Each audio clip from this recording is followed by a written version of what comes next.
Hello and welcome to the Cavern Today's End of August podcast. This is your host, Tyon. In this, our 17th podcast, we've brought you our news and weather, an interview with Cyan's own in-house maestro Tim Larkin, a musical piece purported to be Tim Larkin's one-time favorite piece in the Uber soundtrack, and last but not least, a piece from our surface reporter Moloch. So sit back, grab a cup of Java, tea, or beverage of your choice, and enjoy Podcast 17. And they are real.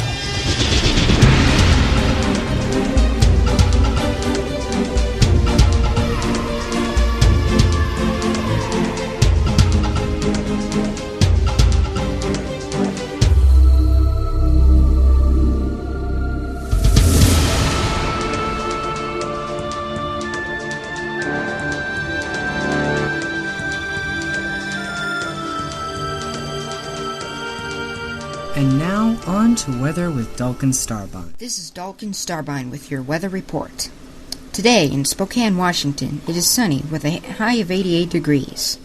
Atlanta, Georgia, home of Game Tap, is boiling at 90 degrees with high humidity making for scattered thunderstorms. In central New Mexico, it is 84 degrees, and scattered thunderstorms continue to sweep the area there as well. And down in the cavern, it is a cool 79 degrees with the occasional leaky stalactite. Watch out for those drips. The rain on the surface has added enough moisture that some of the areas in the city and neighborhoods are slippery from the slight drizzle. Cones have been placed around the largest puddles. That is, if they haven't been kicked out of place by explorers.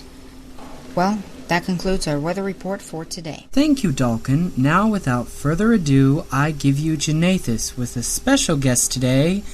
Well, I'll let Janathus introduce him. Hello and welcome again to The Cavern Today. It is very easy to become caught up in the visual elements of the Myst games. Certainly they are known for their breathtaking scenery with environments that are easy to become absorbed in. They allow you to nearly forget you're sitting in front of a computer immersed in those fantastical environments. However, there are two major unseen aspects of that immersion. They are the sound design and the music score. You notice it when fantastical creatures make sounds that are strangely familiar yet unfamiliar, or when something that looks like rusty metal squeaks appropriately when manipulated, or when you hear music that sounds so perfectly appropriate for the environment you are standing in.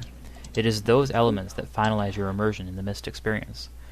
With us today is Mr. Tim Larkin, someone who is known most notably to us as the composer of the Uru and Myst 5 End of Ages scores. He first interacted with Cyan while working for Broderbund as a programmer, helping to create the soundscape for Riven.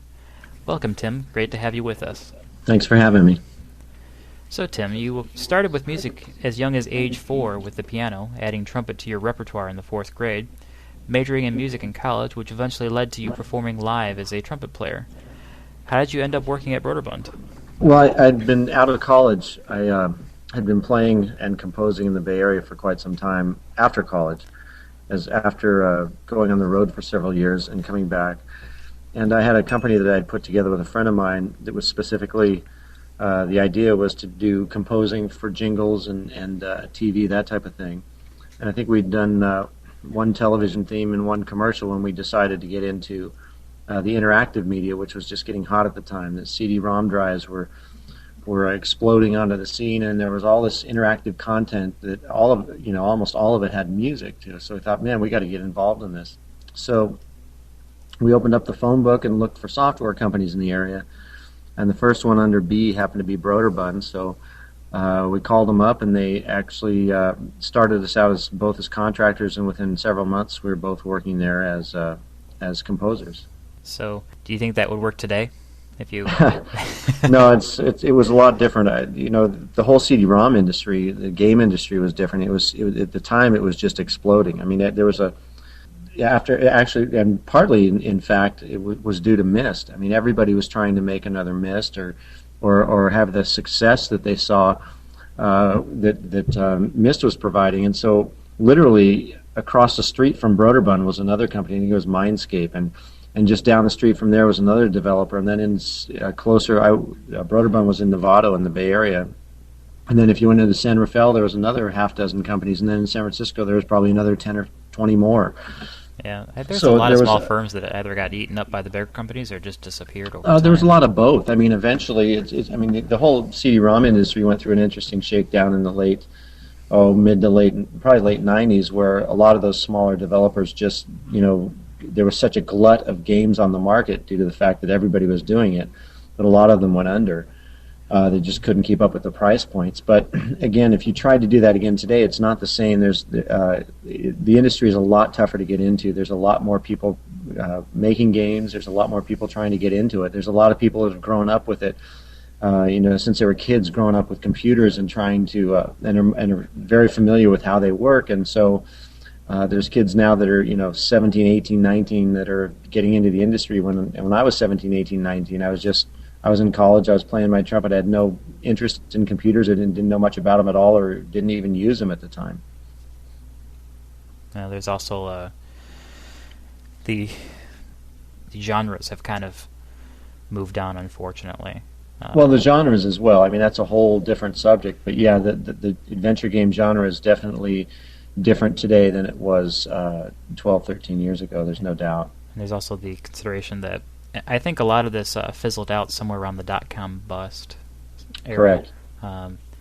Game development, as people expected bigger, better, faster, more, all that, game development becomes harder. A lot of people spend a lot of volume or a lot of time on the graphical or the visual aspect, and a lot of the other parts of the games may receive less focus as a result.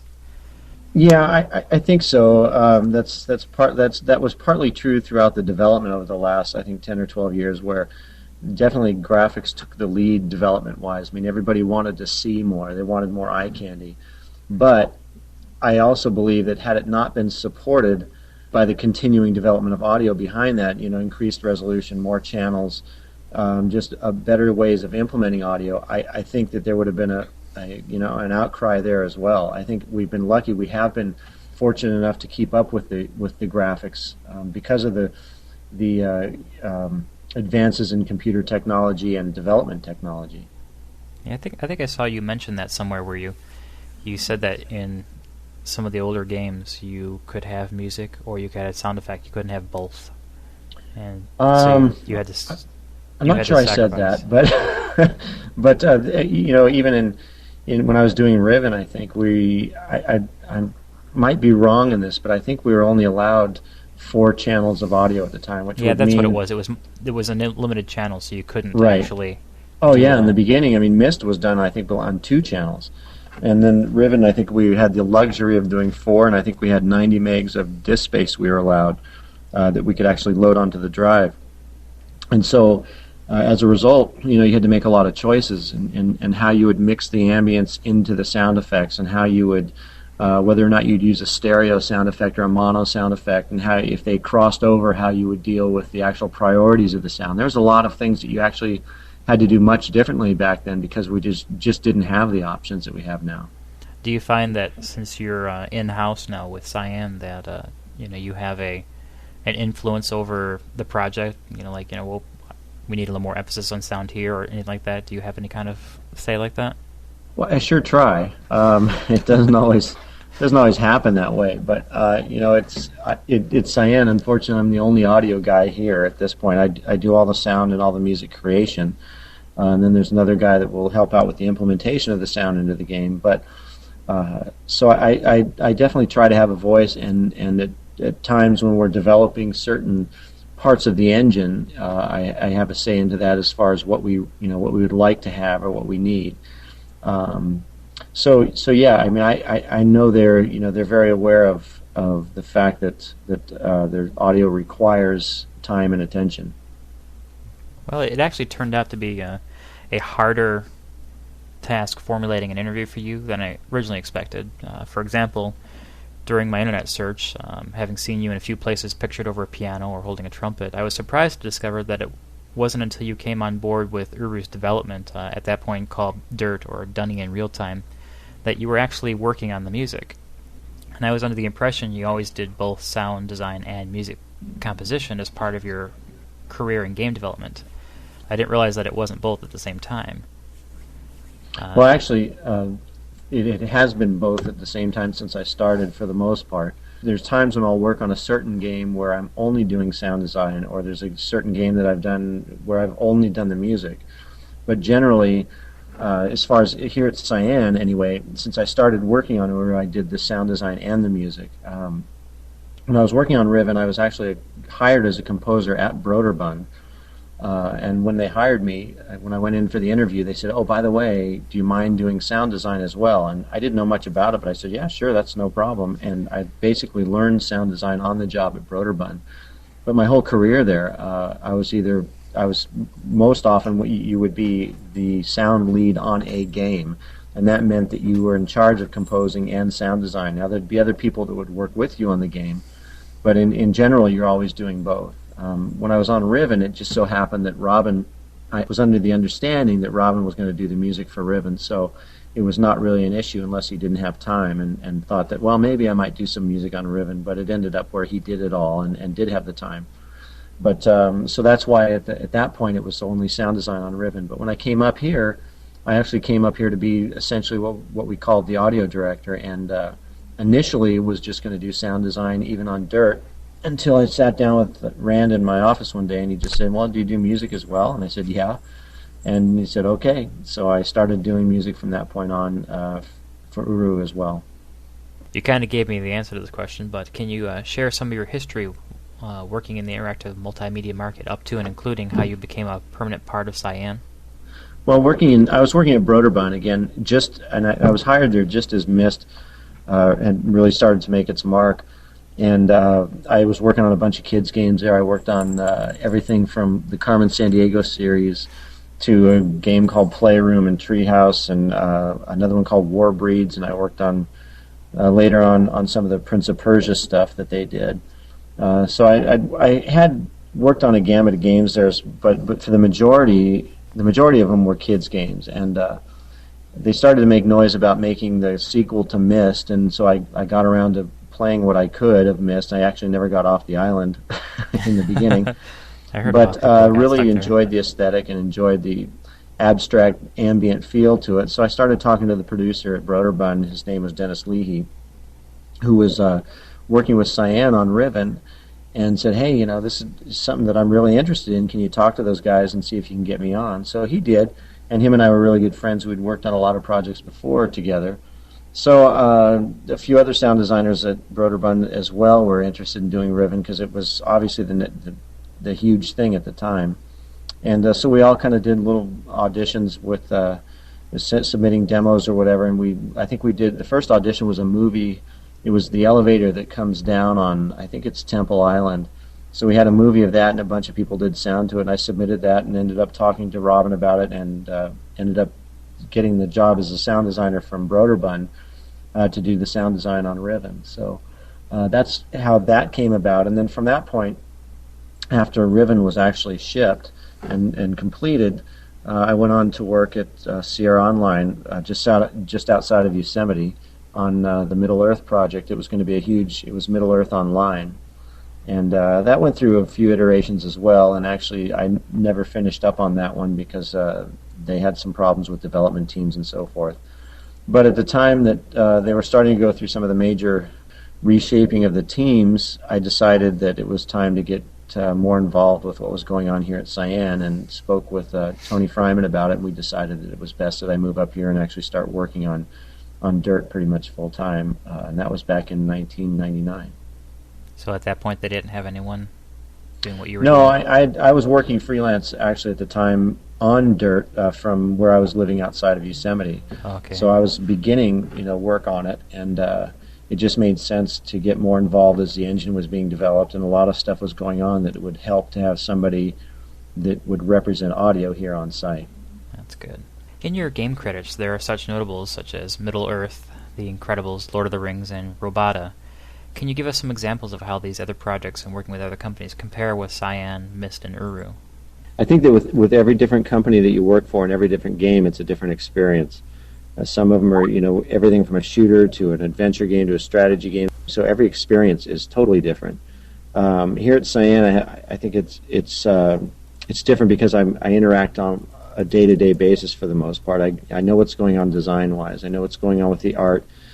have a better idea of the story on an ongoing daily basis. Whereas sometimes when you're working with another company, when you're freelancing or working, and I work pretty much out of my house and out of here at Cyan, so I'm located in Spokane, and a lot of the other people and other games that I work on are in, whether in California or Seattle or who knows where, or Canada. So you're not the interaction is a little bit different.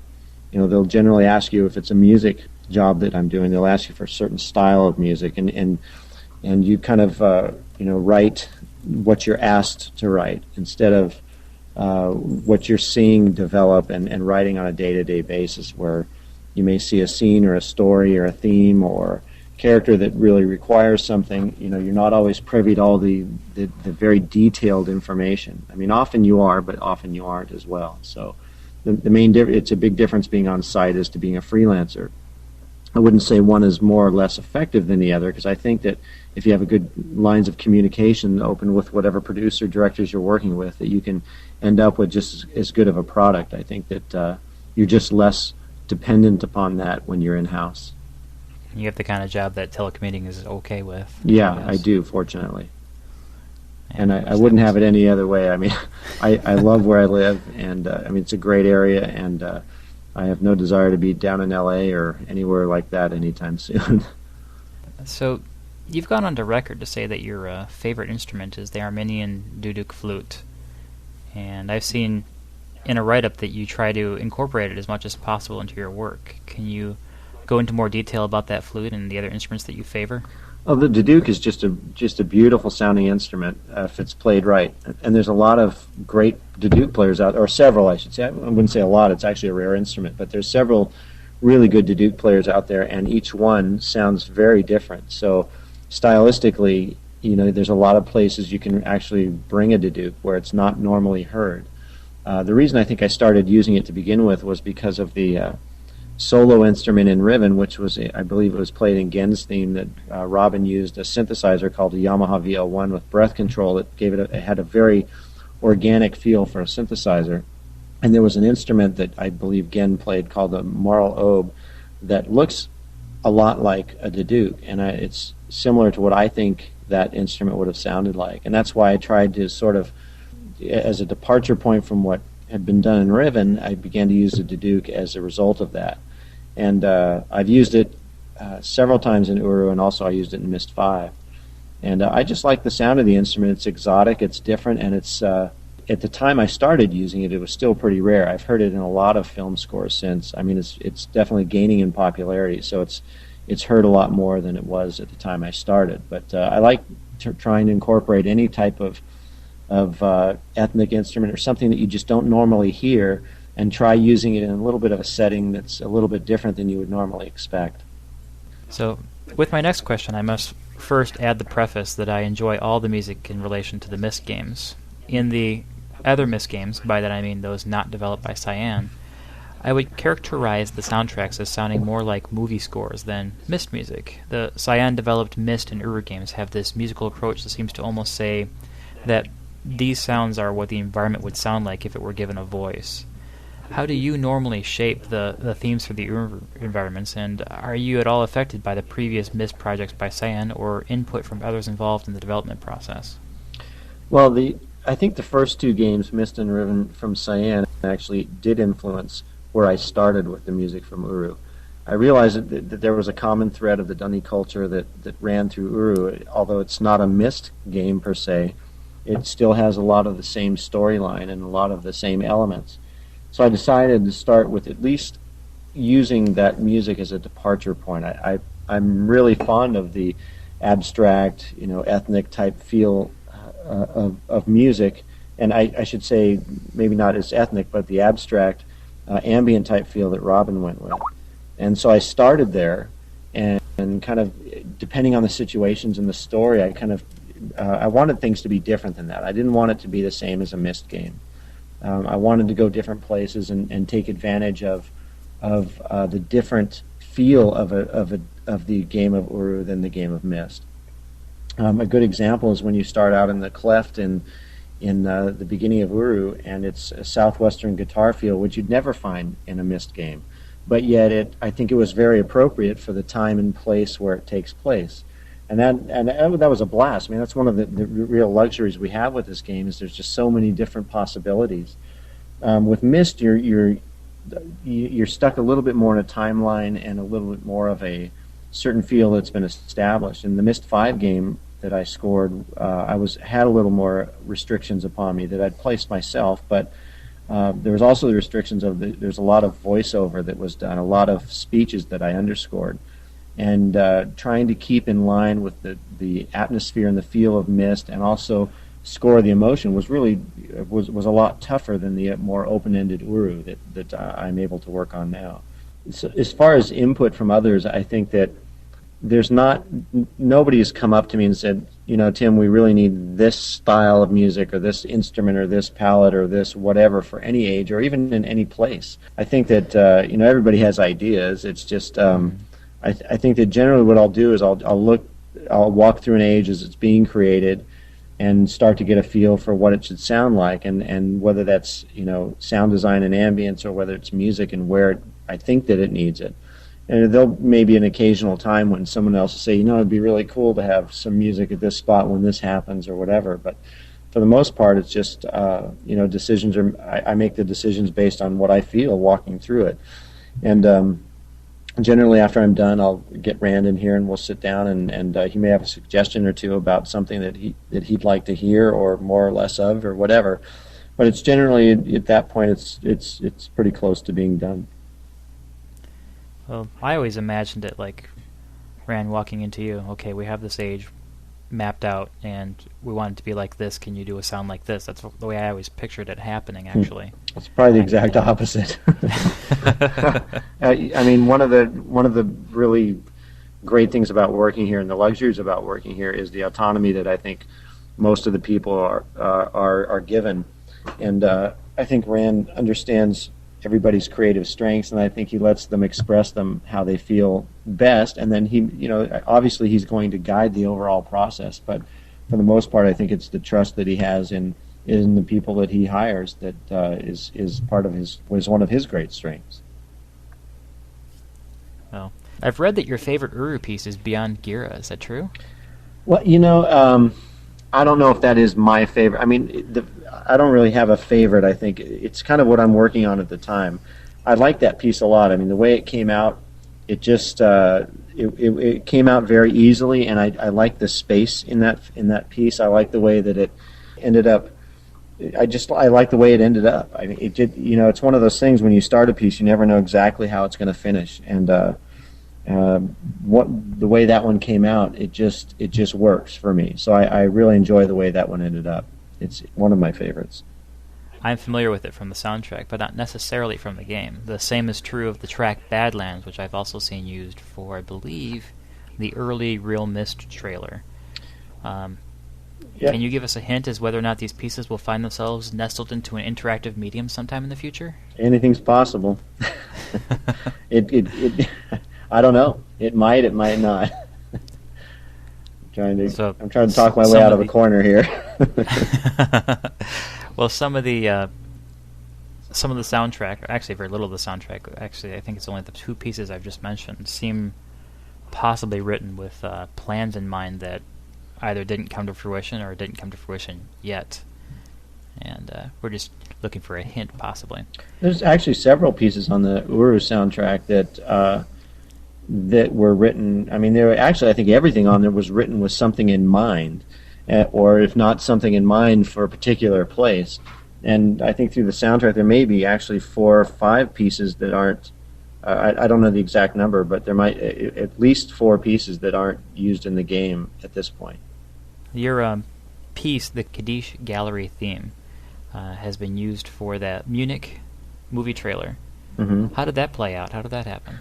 I've heard several stories about that myself, and I'm not sure which one's true. What happened is, after that piece kind of took on a life of its own. It started by when Jack Wall decided to do the Video Games Live concert, which started down in the Hollywood Bowl about a little over a year ago. I spoke with him, and he was saying, I want to put some Uru music in here into this Myst segment. I said, well, the most attention for whatever reason, the gallery theme has gotten a lot of attention. So we put it into the Video Games Live concert. And from that point on, again, I just kept hearing things about it or reading about it. And so there's a company that I work with down in Los Angeles that does trailer placements and that type of thing. And they were very interested in getting more game music to cross over into film music, and I imagine they're also doing the opposite, where I know film composers are starting to get more involved in games as well. So he's the one that actually started the placement. Now I've heard stories about Steven Spielberg playing Uru or whatever, and also enjoying the piece. And again, I have no idea if any of that is true. If it came from Spielberg himself, or if it came just from... I actually think I heard that he was praising the game at some point. It's possible. I haven't heard that firsthand myself, so I couldn't confirm that. My source is Collateral as well, so I may have to strike that. So I have no idea exactly how, if it came from him, or if it came from one of the producers of the trailer itself, and how that finally got confirmed. But one night, I didn't even know it was going to happen, and I happened to be watching the news or something, and the Munich trailer came on with that music, and that was the first I'd heard of it. Yeah. So. Well, the only reason I heard about it is some fan had heard it and put it on a forum, and I clicked on the link and listened to it, and I thought, well, love the music, but I don't think it melded well with the trailer. And that's one of those things that, I guess I'm kind of a purist about things. Like, to me, the best Uru soundtrack is the one I extracted from the game files, because it's exactly what I heard in the game. Mm-hmm. And in the same vein, when I see a trailer and I hear music, I'm like, that's good music, and I want to hear that later. But then it turns out it actually didn't. It wasn't part of the movie's score. Very seldom is it. It's most of the trailers are done before the score is complete. Yeah, and so thank goodness for that soundtrack.net place, I think it is. They've got a list of the trailers and the music they played with it, so at least you have a breadcrumb trail to follow for that kind of thing. Right. So that kind of brings me back to what kind of influences you find notable, be it movies, games, what have you. What influences inspire you? I listen to a lot of film soundtracks. There's a lot of composers that are not as well known, and there's a lot of well-known composers as well that do great stuff. But I think that some of the real innovation is happening from a lot of the films and composers that aren't as well known, and so I kind of dig around and try to find those guys. Often I'll be asked when I'm maybe submitting something for another game proposal somewhere. I'll be asked. They'll say, I want you to do I'd like to hear some music in the style of such and such. Maybe it's I've heard everything from Batman Begins to Flight 93. And so you go and look up, like Flight 93, I just went and listened to part of the score for that, and I'd never heard of the guy before, and it's some really interesting stuff, very minimal, very sparse, very dark, and that's what they were looking for this score, so I was turned on to the composer for that by someone asking for that style. So I'll listen to, and again, there's a lot of great composers that are on the top of the heap too, guys like Thomas Newman and James Newton Howard, that are doing some really innovative stuff that I like listening to as well. So I listen to a lot of that, as well as things that have nothing to do with my work, just music that I may enjoy listening to. Have you ever heard of Jeremy Soule? Oh yeah, absolutely. I'm very familiar with this stuff, and I'm a connoisseur of his product, of course, a little bit. And I find in some cases there's a, how to say this nicely, there's a similar sound among, stuff that he does, and I think that's kind of a trap that any composer is going to fall into one way or the other. And like, you see similarities between like Star Wars and Harry Potter if you listen close enough, or maybe people don't pay attention. But I noticed that kind of thing, and I've had some music theory teaching. I'm not a musician to this day, but it's still there. I still have a sense of pitch and what have you. Whether or not I can reproduce it is a different story. But I haven't really noticed any. I've noticed a few themes and tones in Uru that are similar, but I've listened to your Pariah. I've listened to that African montage that you did. Do you find it hard to actually keep that from happening, or obviously keeping your influences and your sound fresh is obviously a difficult thing? Well, I think that from the beginning, I mean, one of the things I really strive for on Uru was to do something different. Again, I started at seven years ago, and what was going on? I mean, there was a big push towards orchestral music at that time, so I decided not to go there. I mean, I went in a different direction for Uru. I still do some orchestral stuff now and again, which makes it that in itself makes the style a little bit different from what I've done on Uru and Myst. I try to keep the stuff fresh as much as I can. I think that every game, when you do a different type of a game, it lends itself to a different style generally. I don't think people have, when they hired me, for example, when they hired me for Pariah, they didn't say, you know what, I want you to do a Myst type score for this. They didn't say that. They did hire me because they'd heard the music on Uru, but they gave references to Danny Elfman and some other stuff. So, and not to say that I go out and copy that style, but I try to at least get an idea for what type of maybe orchestrations they're using or a different type of form. So I think that I think I was fortunate in that I was able to work on Uru, which was a different genre of game and a different genre of music, and sort of create a little bit of a genre right there, and that in itself lends itself to the unique sound that I was able to sort of start 7 years ago. And as a result, it's different than a lot of the stuff that's out there, and I think that's kind of what makes it unique in itself. Well, that also causes a small problem, because if you can't, listen to the Uru soundtrack at all times or in the Myst soundtracks at all times, it simply will get old.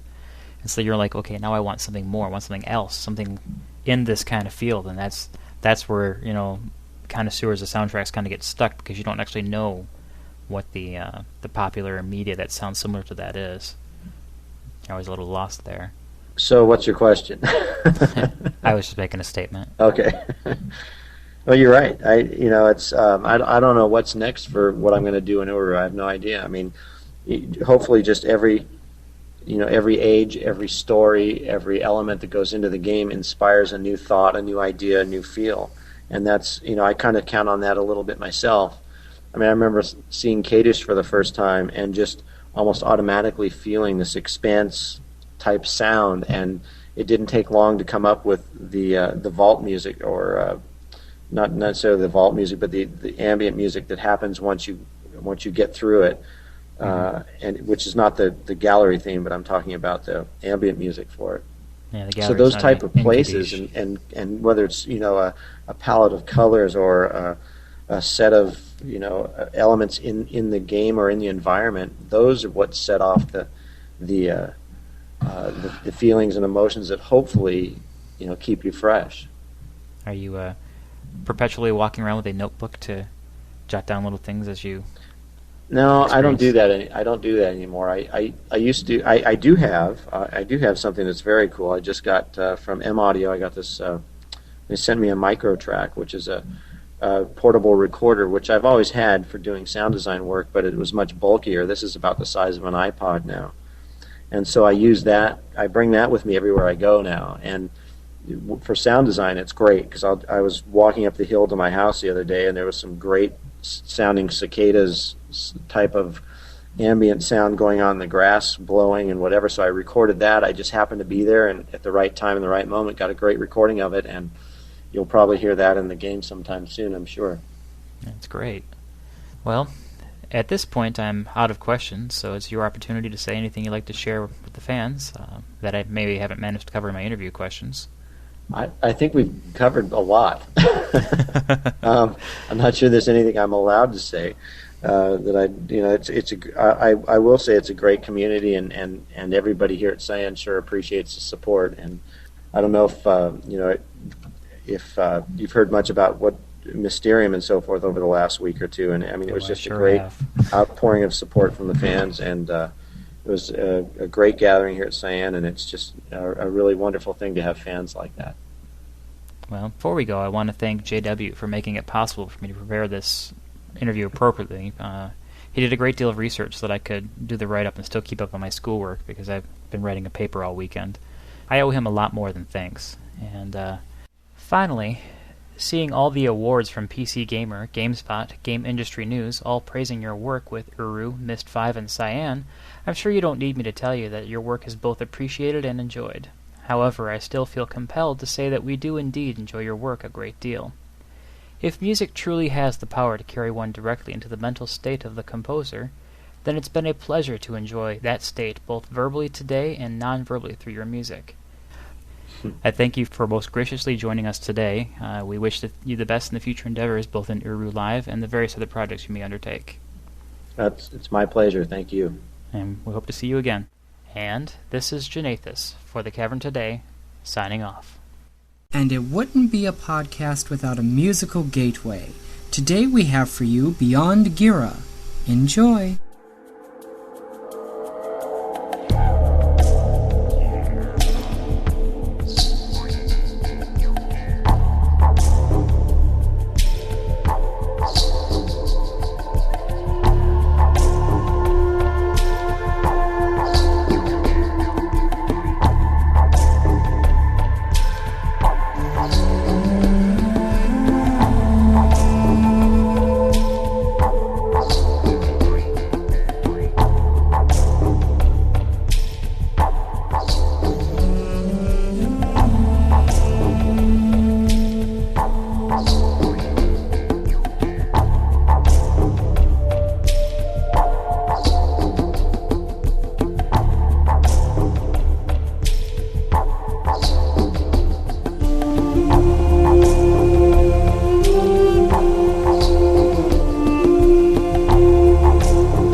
here's Moog with the Pod 17 Thought. Hello again, this is Moog for The Cavern Today. I was just listening to my segment from our last podcast, you know, the one where I urged all of our listeners to subscribe to GameTap via the Uru Live site. And you know, I seemed so earnest in that segment, so serious about getting involved in the future of Uru Live, that I finally managed to convince myself to subscribe to GameTap, which I did about an hour ago. I can be very persuasive at times. So now I've seen GameTap. Wow, what an impressive array of entertainment. GameTap is a veritable goldmine of gaming, with titles spanning genres, platforms, and years of game evolution. GameTap allows you to play everything from the original Pong all the way up to Uru. And even though I don't class myself a gamer in the general sense of the word, I did work my way up through an Atari 2600 console, an Atari 400 computer, a Commodore 64, a Macintosh SE, a Mac Performa 405, a Power Computing Mac clone, and my current Windows system, a Sony Vaio, and along the way I've dabbled in games on all of those platforms. I've seen the industry evolve, albeit from the standpoint of a very casual observer. GameTap has reminded me of something I noticed a few years ago when I first played around with emulators on my PC, that is, programs that run on your system and emulate earlier hardware, allowing you to play, for example, Atari 2600 games on your PC. The first time I downloaded some game ROM images, I thought something had gone wrong. I hadn't seen a download progress bar, so I assumed the download had failed. Wrong. The games had indeed downloaded, but their small size meant that the download had happened almost instantaneously, and I simply missed it. My initial amusement at seeing a game that lived in only 4K of RAM gave way to amazement that I had spent literally hours of my life engrossed in such games, pushing chunky pixels around my 10-inch TV screen with a blocky joystick. I thought of all those evenings playing the Atari 2600 version of Pac-Man, with its flickering game sprites, with huge pixels and teeny-sounding music coming from 4-voice sound generators. But they still had that spark of magic about them, that elusive quality that kept you glued to the screen till the wee hours, just trying to set a new high score. Well, standards are so much higher today. Those tiny little game files have given way to titles that ship on multiple DVDs, and instead of manipulating simple little game sprites, we can now be surrounded by real-time 3D worlds that blow us away with their sheer beauty and draw us in, daring us to explore them, to walk around every corner, open every door, climb every mountain, ford every stream. Back then, we worried about getting sore hands from holding joysticks in a death grip all night. Nowadays, we debate on the best kind of graphics card, one that will do the most effective job of rendering water, smoke, textures, atmospheric effects, lighting, the list goes on. Oh well. Here I am again, lost in memory lane without a hint book. Let me wrap this thing up. I've watched electronic entertainment evolve from blips to bitmaps to fully immersive 3D, and the simple fact is that Cyan Worlds had a huge part to play in that evolution. Cyan made us look at gaming in an entirely different light, taking us from the simplicity of the manhole, with its click-to-see-what-happens strategy, through the upcoming Uru Live, where we'll share virtual worlds with other explorers, walking through breathtaking environments, and collaborating on solutions as the story unfolds around us.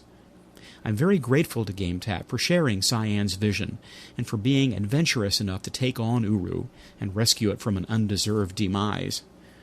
The future of Uru looks very promising indeed, and until Live releases this year, I'll be able to reminisce and remember how bad I really was at Galaxian. So for The Cavern Today, this is Moog signing off.